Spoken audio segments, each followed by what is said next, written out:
혹시 눈치채셨나요? 어떤 사람들은 반려동물에게 말할 때 목소리를 바꾸고 마치 아이처럼 대합니다. 단순히 보호하고 돌보는 것을 넘어 마치 마음속 공허함을 채워주는 듯합니다. 하지만 이 말 못할 진실은 때로는 동물에 대한 지나친 애정이 사랑의 표현이 아니라 내면의 결핍을 드러내는 것일지도 모른다는 것입니다. 이제 좀 더 깊이 파고들어 칼융의 개념과 함께 이러한 행동 이면에 숨겨진 심리를 이해해 보겠습니다. 반려동물을 아이처럼 대하는 것은 사회에서 거의 의심의 여지 없이 받아들여지는 애정 표현입니다. 거리에서, 집에서, 그리고 소셜미디어에서 우리는 이러한 모습을 흔히 접합니다. 높은 톤으로 말하는 것, 과도한 보호 본능, 내 아기와 같은 애칭으로 형성되는 유대감, 언뜻 보기에는 따뜻하고 인간적이며 순수해 보입니다. 많은 사람들에게 이러한 행동은 연민과 사랑의 능력을 증명하는 것으로 여겨지기도 합니다. 누군가를 많이 사랑할수록 더 좋은 사람으로 인식되는 경향이 있습니다. 하지만 심리학, 특히 심층 심리학은 눈에 보이는 것이 아니라 눈에 보이지 않는 것을 탐구합니다. 칼융에 따르면 진정한 문제는 행동이 어떻게 보이는가가 아니라 그 행동이 어떤 내면의 욕구를 충족시키는가입니다. 사람들은 자신이 왜 그런 행동을 하는지, 심지어 무엇을 하는지조차 깨닫지 못하는 경우가 많기 때문입니다. 여기서 중요한 차이점을 찾아야 합니다. 사랑은 자연스러운 흐름입니다. 자발적으로 발생하고 아무것도 기대하지 않으며 숨 막히게 하지 않습니다. 하지만 어떤 관계는 사랑으로 위장한 보상 기제일 수 있습니다. 반려동물과의 관계는 진정한 유대감이라기보다는 내면의 공허함을 조용히 채워주는 것에 가까울 수 있습니다. 동물이 끊임없이 관심을 받아들이고 반대하지 않고 버리지 않고 무조건적으로 가까이 있어주는 것은 무의식에 깊은 안정감을 줍니다. 이러한 안정감은 처음에는 평화를 가져다 줍니다. 그러나 융이 특히 강조하는 진실이 있습니다. 무의식이 제공하는 모든 안도감이 성장으로 이어지는 것은 아니라는 것입니다. 어떤 안락함은 사람을 제자리에 묶어둡니다. 이러한 겉보기에 순진해 보이는 행동은 종종 자신의 내면 세계와 연결되지 못하는 사람의 모습을 반영합니다. 자신의 취약성을 직면하지 못하는 사람은 그것을 감당할 수 있는 공간으로 옮겨 놓으려 합니다. 이런 점에서 반려동물은 이상적입니다. 경계를 설정하지도 않고 요구하지도 않으며 복잡한 감정을 유발하지도 않습니다. 따라서 사람들은 관계를 맺고 있다고 생각하지만 실제로는 위험을 감수하는 것을 회피하고 있는 것입니다. 바로 이 지점에서 칼융의 페르소나 개념이 중요해집니다. 페르소나는 개인이 세상에 보여주는 조화롭고 수용 가능한 얼굴입니다. 자비롭고 배려심 많고 보호적인 이미지, 이 이미지는 종종 진정한 자아와 혼동됩니다. 하지만 페르소나는 내면의 갈등을 감추는 데에도 사용될 수 있습니다. 이러한 행동을 보이는 모든 사람이 무의식적이라고 단정할 수는 없습니다. 문제는 단순히 동물을 사랑하는 것이 아닙니다. 문제는 그 사랑의 중심에 무엇이 놓이느냐입니다. 사람들은 자신도 모르게 내면의 외로움, 삶의 의미 상실, 과거의 상처를 반려동물과의 유대감 속에 묻어둘 수 있습니다. 시간이 흐르면서 동물은 친구라기보다는 일종의 버팀목이 되어버립니다. 여기서 미묘한 차이가 있습니다. 버팀목은 힘을 주는 것처럼 느껴지지만 동시에 사람을 자신의 내면의 힘으로부터 멀어지게 할 수도 있습니다. 칼 융의 접근 방식은 이 지점에서 판단을 내리려는 것이 아닙니다. 그는 그 행동 자체를 비난하는 것이 아니라 그 기능에 의문을 제기합니다. 핵심 질문은 이 관계가 당신의 성장에 도움이 되는가, 아니면 오히려 발목을 잡는가입니다. 진정한 사랑은 사람을 억압하는 것이 아니라 확장시켜주기 때문입니다. 자기 자신과 연결될 수 있는 사람에게 사랑은 나눔이 됩니다. 하지만 내면 세계와 단절된 사람에게 사랑은 집착으로 변질될 수 있습니다. 따라서 반려동물을 아이처럼 대하는 것이 항상 순수한 의도만은 아닙니다. 때로는 이러한 행동이 자기 성찰을 반영하는 거울일 수도 있습니다. 여기서 잠시 멈추는 것이 중요합니다. 지금 하는 말이 불편하게 들릴 수도 있습니다. 선의가 의심받을 때 사람은 가장 취약해지기 때문입니다. 하지만 융의 심리학은 바로 그런 점을 지적합니다. 아무리 순수해 보이는 감정이라도 무의식 속의 다른 욕구를 충족시킬 수 있다는 것을 일깨워주는 것입니다. 그리고 이러한 진실을 인식하는 것은 비난이 아니라 자각으로 가는 관문입니다.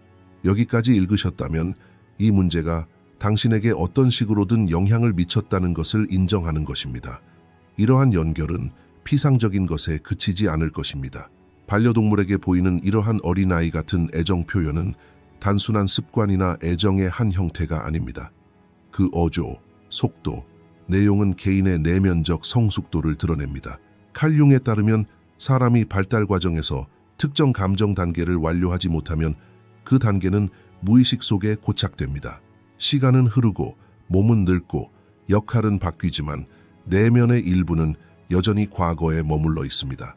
어린아이 같은 사랑은 바로 이 지점에서 나타납니다. 어린아이 같은 언어는 안정감을 추구하는 무의식의 가장 자연스러운 표현이기 때문입니다. 많은 성인들은 나이가 들면서 자신도 모르게 다음과 같은 경험을 합니다. 감정적으로 강해 보여야 하고 이성적이어야 하며 모든 것을 통제해야 한다는 압박을 받습니다. 이러한 기대는 시간이 흐르면서 자신의 섬세한 면을 잊게 만듭니다.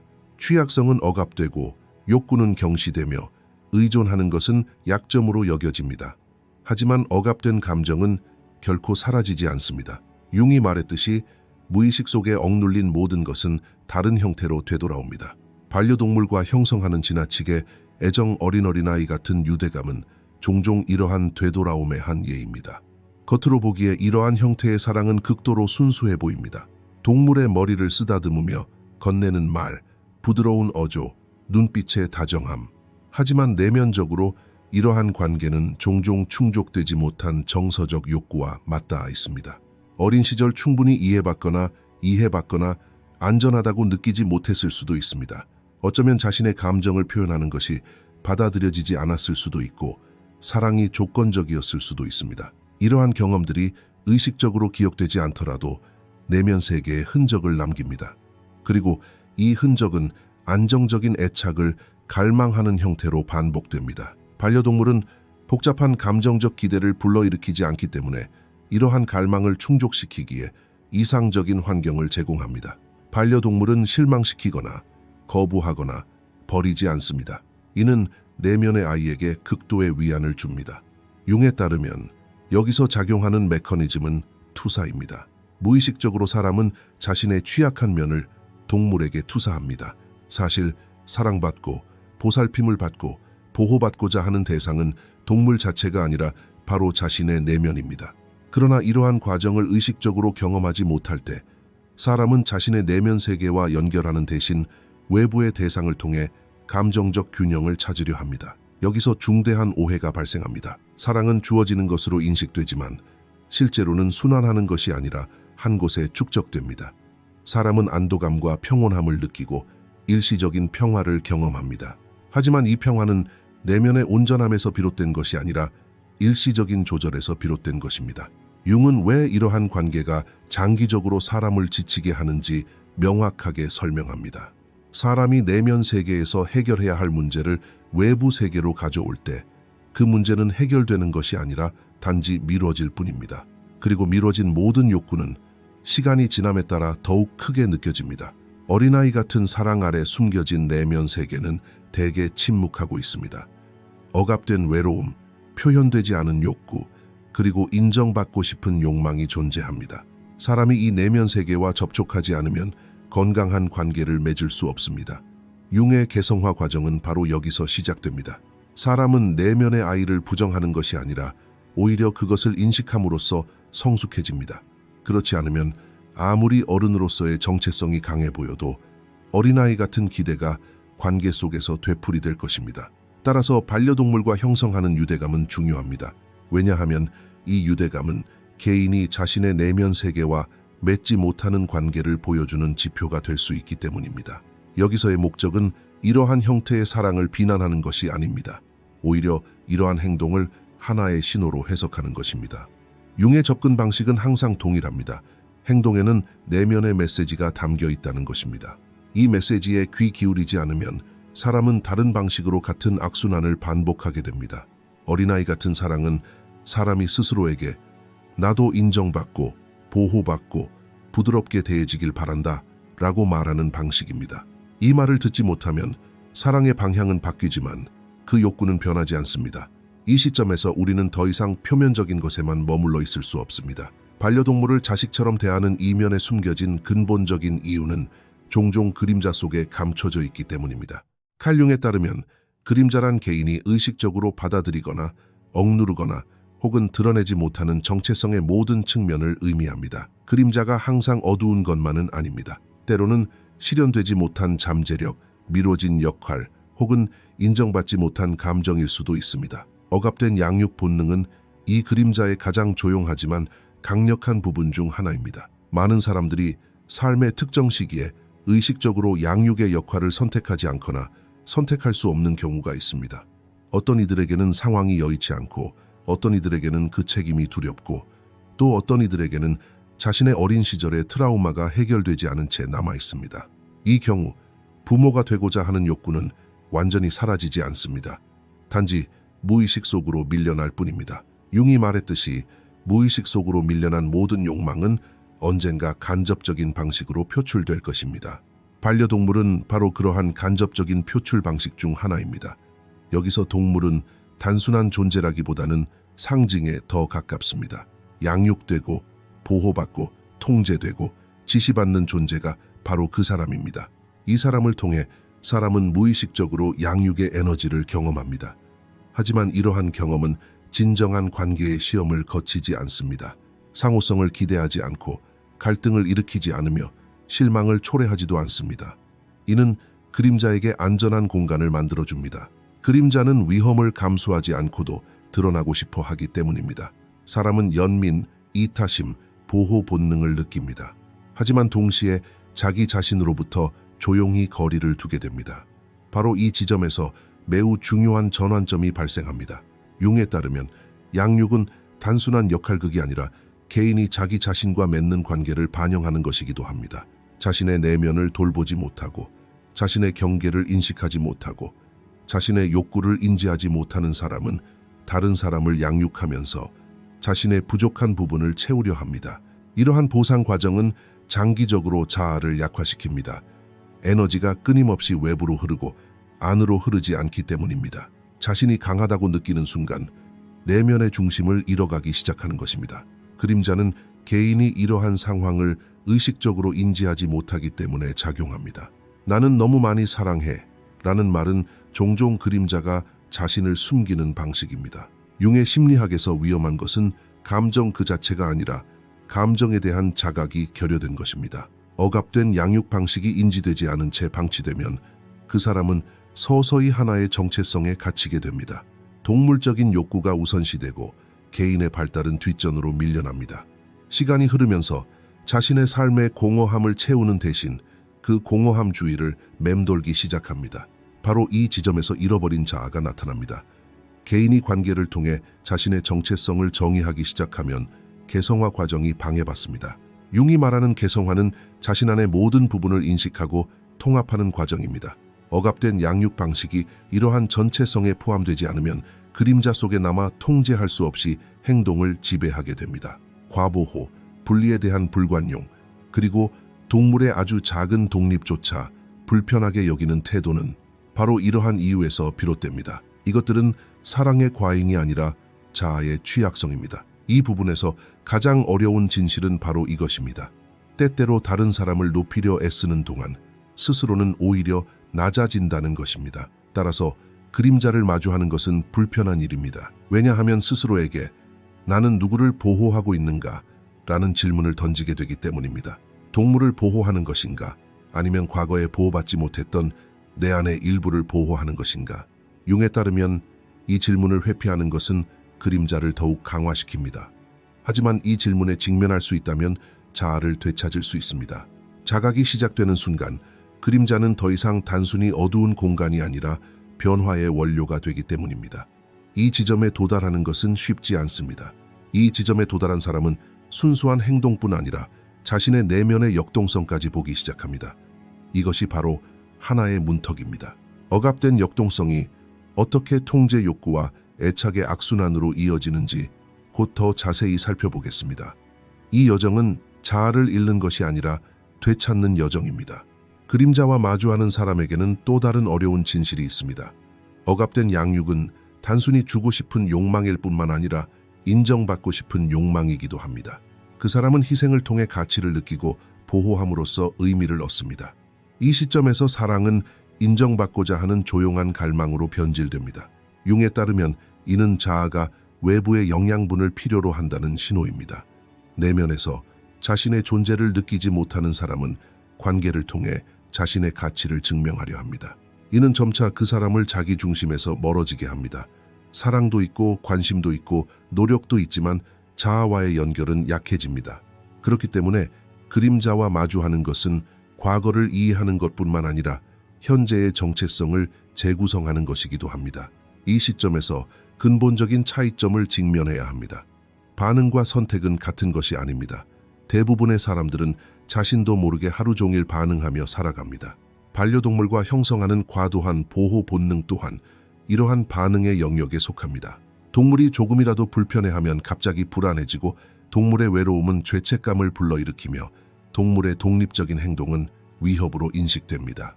이러한 행동들은 의식적인 선택이 아니라 자동적인 반사작용입니다. 칼 융에 따르면 사람들은 무의식에 의해 지배되는 모든 행동을 자유의지로 착각하는 경향이 있습니다. 그러나 진정한 자유는 반응하지 않을 때 시작됩니다. 반응은 과거의 감정이 현재로 스며드는 것입니다. 사람은 현재 상황이 아니라 과거의 상처에 반응하고 있는 것입니다. 이는 반려동물과의 관계에서 매우 분명하게 드러납니다. 동물의 침묵은 버림받을지도 모른다는 두려움을, 질병은 통제력 상실을, 거리감은 무가치함을 불러일으킵니다. 이러한 반응들이 동물과 관련된 것처럼 보이지만 그 근원은 훨씬 더 오래되었습니다. 융은 이를 무의식이 현재를 장악하는 것이라고 설명했습니다. 과거를 인식하지 못한 채 현재에만 머물려고 하는 사람은 선택을 할 수 없고 그저 반응만 할 뿐입니다. 하지만 선택은 완전히 다른 내면의 자세를 요구합니다. 선택은 감정을 억누르는 것이 아니라 감정을 의식적으로 인지하며 행동하는 것입니다. 내면의 동물적인 본능을 잠시 내려놓고 모든 욕구를 즉시 충족시켜주지 않아도 괜찮다고 생각하며 자신의 삶을 우선시하는 것, 이러한 것들은 사랑의 부족이 아니라 의식적인 태도입니다. 융의 개성화 과정에서 이 단계는 매우 중요한 관문입니다. 개성화는 개인이 자신의 내면 세계에 책임을 지는 것에서 시작되기 때문입니다. 자신의 불안을 다스리지 못하는 사람은 다른 사람의 삶을 통제하려 합니다. 이러한 통제욕이 사랑처럼 보일지라도 그 뿌리는 두려움에 있습니다. 이 부분에서 가장 중요한 점은 바로 이것입니다. 반응하는 사람은 에너지를 소모하기 때문에 지쳐버립니다. 반면 선택하는 사람은 에너지를 되찾기 때문에 마음이 차분해집니다. 반려동물과의 관계에서 끊임없이 경계하고 언제 무슨 일이 일어날지 모른다는 불안감은 마치 내면의 경보기가 항상 울리는 것과 같습니다. 이러한 경보는 장기적으로 심신의 피로를 유발합니다. 융은 이러한 상황에서 사람은 선의는 있지만 무력감을 느낀다고 말합니다. 권력을 통제와 혼동하는 것입니다. 그러나 진정한 권력은 모든 것에 간섭하는 것이 아니라 간섭하지 않을 용기입니다. 바로 이 지점에서 통제에 대한 환상이 작용합니다. 어떤 사람은 동물의 삶을 더 많이 통제할수록 자신의 삶이 더 안전해질 것이라고 생각할 수 있습니다. 하지만 이는 착각입니다. 통제가 증가한다고 불안이 줄어드는 것이 아니라 오히려 더 예민해집니다. 통제는 불확실성에 대한 불내성의 산물이기 때문입니다. 융에 따르면 불확실성을 견디는 능력은 심리적 성숙의 가장 중요한 지표 중 하나입니다. 반려동물과의 관계에서 불확실성을 용납하지 못하는 사람은 사실 자신의 내면 세계에서도 불확실성을 견디지 못하는 것입니다. 따라서 선택하는 법을 배우는 것은 단순히 행동의 변화가 아니라 정체성의 변화입니다. 변화는 사람이 스스로에게 나는 이런 감정을 느끼지만 그 감정에 따라 행동할 필요는 없어 라고 말할 수 있는 순간 시작됩니다. 동물이 울 때 당황하지 않고 죄책감을 인지하면서도 경계를 설정할 수 있는 것, 이러한 것들은 자아를 재건하는 사소해 보이는 단계들입니다. 융의 가르침에 따르면 이러한 단계들은 자아의 중심을 강화합니다. 중심이 강화될수록 관계는 더욱 단순해집니다. 이 부분에서는 사랑이 어떻게 더 건강한 형태로 발전할 수 있는지 보여줍니다. 사랑은 끊임없이 반응하는 것이 아닙니다. 사랑은 공간을 줄 수 있는 것입니다. 공간을 준다는 것은 거리를 두는 것이 아니라 숨 막히게 하지 않는 것입니다. 반려동물과의 유대감은 선택에 기반할 때 더욱 균형 잡힙니다. 왜냐하면 사람은 더 이상 자신의 감정적 무게에 짓눌리지 않기 때문입니다. 자신의 불안감을 스스로 감당하는 법을 배우게 됩니다. 이러한 학습 과정은 쉽지 않습니다. 하지만 융이 말했듯이 의식을 얻는 과정은 결코 편안한 과정이 아닙니다. 불편함은 변화의 신호입니다. 여기까지 왔다는 것은 이제 자동적인 반응에서 의식적인 선택으로 나아갈 수 있다는 것을 의미합니다. 다음 단계에서는 선택의 무능력이 어떻게 사랑으로 오해되는 통제적인 행동으로 이어지는지 더욱 명확히 살펴보겠습니다. 모든 반응 뒤에는 인정받고 싶어하는 두려움이 숨어 있기 때문입니다. 이 두려움을 인식하지 못하면 진정한 자유는 불가능합니다. 사랑과 통제 사이의 경계는 매우 모호하며 대부분의 사람들은 자신도 모르게 그 경계를 넘나듭니다. 반려동물과의 관계에서는 이러한 구분이 더욱 불분명해지는데 행동들이 대개 선의에서 비롯되기 때문입니다. 먹이를 주고 보호하고 돌보는 행위는 외부에서 느껴지는 사랑의 자연스러운 표현처럼 보입니다. 하지만 칼융에 따르면 선의에서 비롯된 행동이라고 해서 반드시 건강한 것은 아닙니다. 진정한 질문은 바로 이것입니다. 그 행동이 상대방의 삶의 공간을 넓혀주는가 아니면 제한하는가? 통제는 종종 사랑의 언어를 사용합니다. 그들을 위해서야 라고 말하고 그들에게 나쁜 일이 생기지 않았으면 좋겠어 라는 생각을 되풀이합니다. 동물을 혼자 두지 못하고 끊임없이 감시하고 모든 행동을 통제하려는 행동은 바로 이 지점에서 시작됩니다. 통제하려는 사람은 자신이 책임감을 느끼고 심지어 없어서는 안 될 존재라고 생각합니다. 이러한 감정은 처음에는 힘을 주는 것처럼 느껴질 수 있습니다. 융은 이를 자아가 자신을 중심에 두려는 시도라고 설명합니다. 통제하려는 사람은 무의식적으로 그 관계에 매달려 자신의 존재 의미를 찾으려 합니다. 그러나 진정한 사랑은 다른 곳에서부터 자라납니다. 사랑이란 상대방이 독립적인 존재임을 받아들이는 능력입니다. 동물이 자신만의 리듬, 공간, 욕구를 가지고 있음을 이해하는 것이 성숙한 사랑의 형태입니다. 반면 통제는 분리를 용납하지 못합니다. 분리의 가능성조차 불안을 야기합니다. 이러한 불안은 종종 동물과 관련된 것처럼 보이지만 실제로는 사람 자신의 내면 세계에서 비롯됩니다. 융에 따르면 사람이 내면의 공허함을 채우지 못할 때 자신이 애착을 갖는 모든 것을 잃을지도 모른다는 두려움을 경험합니다. 이러한 두려움이 사랑과 섞일 때 관계는 은밀하게 억압적인 형태로 변합니다. 여기서 근본적인 문제는 통제가 악의적이라는 것이 아닙니다. 통제는 종종 자기 방어적 반사작용으로 나타납니다. 안전하지 않다고 느끼는 내면 세계를 가진 사람은 외부 세계를 통제함으로써 균형을 찾으려 합니다.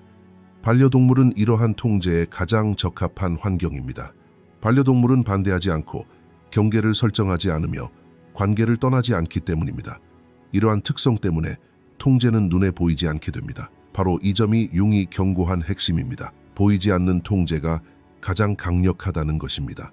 사랑하는 척하는 사람은 사실 자신의 불안감을 다스리려 애쓰는 것일 뿐입니다. 통제가 심해질수록 관계는 깊어지는 것이 아니라 오히려 강렬해집니다. 강렬함은 깊이가 아닙니다.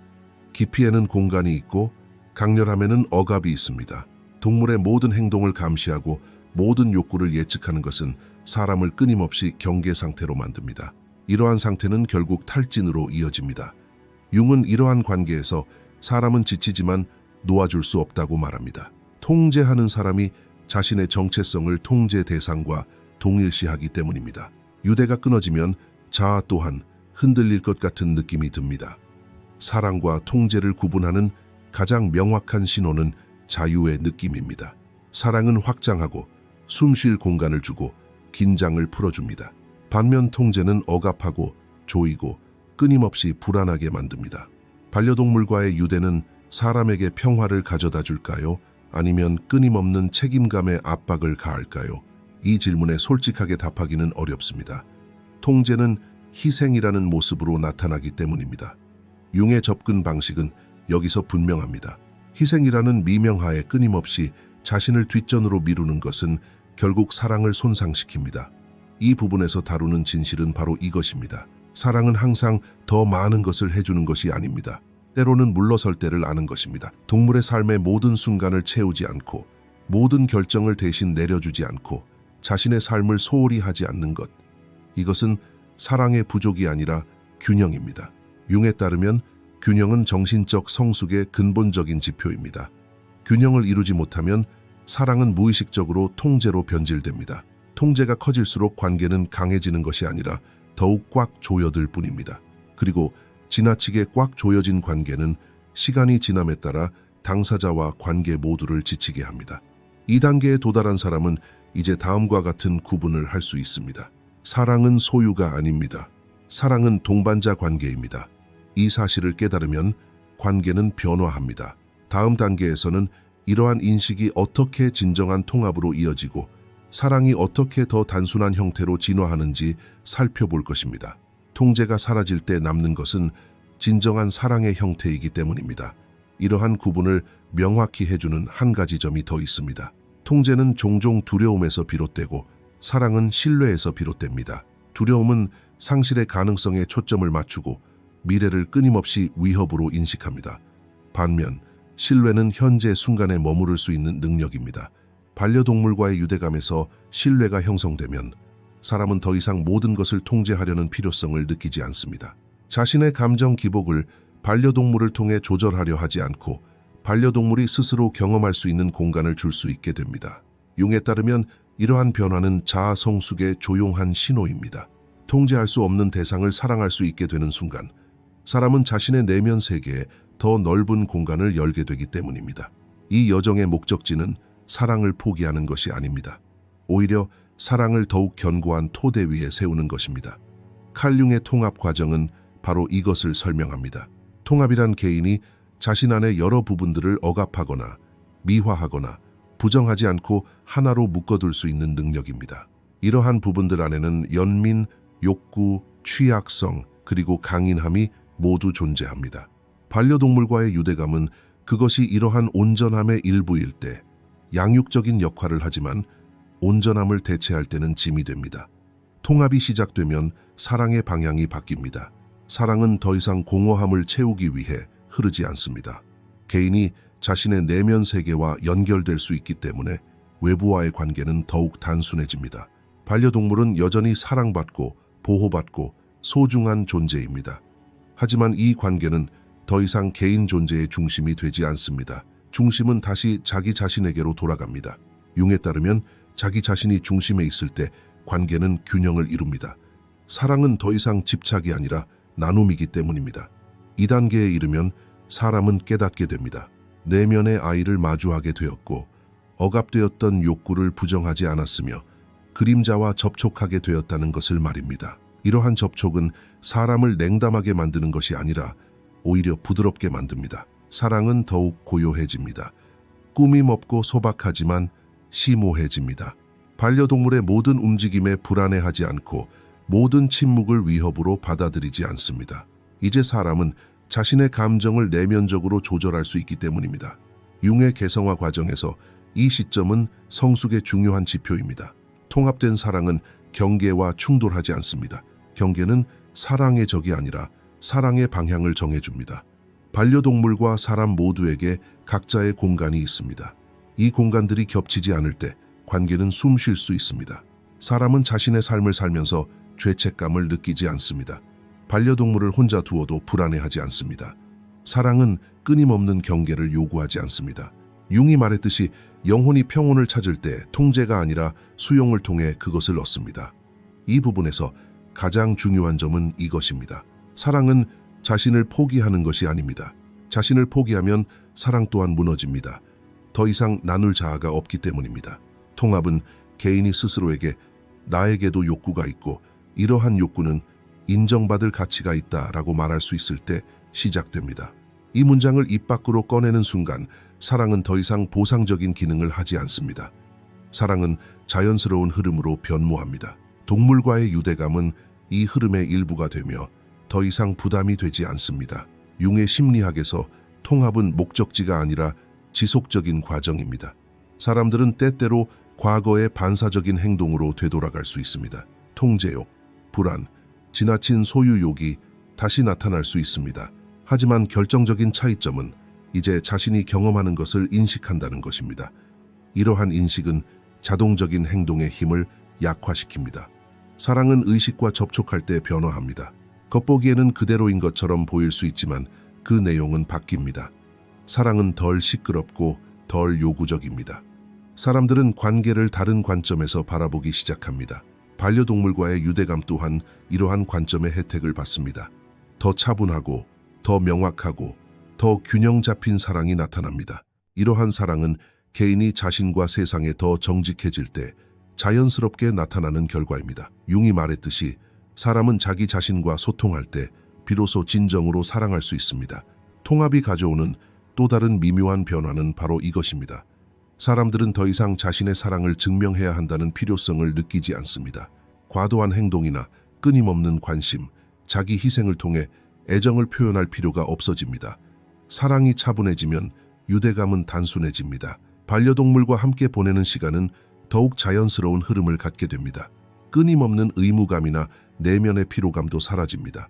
융에 따르면 이러한 단순함은 외부 세계에서 정신적 균형을 가장 명확하게 보여주는 것 중 하나입니다. 사람이 내면의 세계와 평화로워지면 관계는 더 이상 어려운 과제가 되지 않기 때문입니다. 마지막으로 통합은 개인에게 깊은 내면의 평화를 가져다 줍니다. 이 평화는 모든 것을 통제하는 데서 오는 것이 아니라 통제할 수 없는 것을 받아들일 수 있는 능력에서 비롯됩니다. 반려동물의 본성, 리듬, 경계를 존중할 때 사랑은 완성됩니다. 융의 관점에서 이는 자아의 중심에 안착하는 것을 의미합니다. 사람은 더 이상 자신을 희생하며 사랑하지 않으며 사랑으로 자신을 정의하지도 않습니다. 사랑은 정체성의 기반이 아니라 자연스러운 표현이 됩니다. 이 시점에서 관계는 치유의 힘을 갖게 되는데 더 이상 양쪽 모두에게 짐을 지우지 않아도 되기 때문입니다. 이것으로 영상을 마치겠습니다. 더 많은 콘텐츠를 보시려면 저희 채널을 구독해주세요. 재정적으로 후원하고 싶으시다면 가입 버튼을 통해 멤버십에 가입하실 수 있습니다. 감사합니다.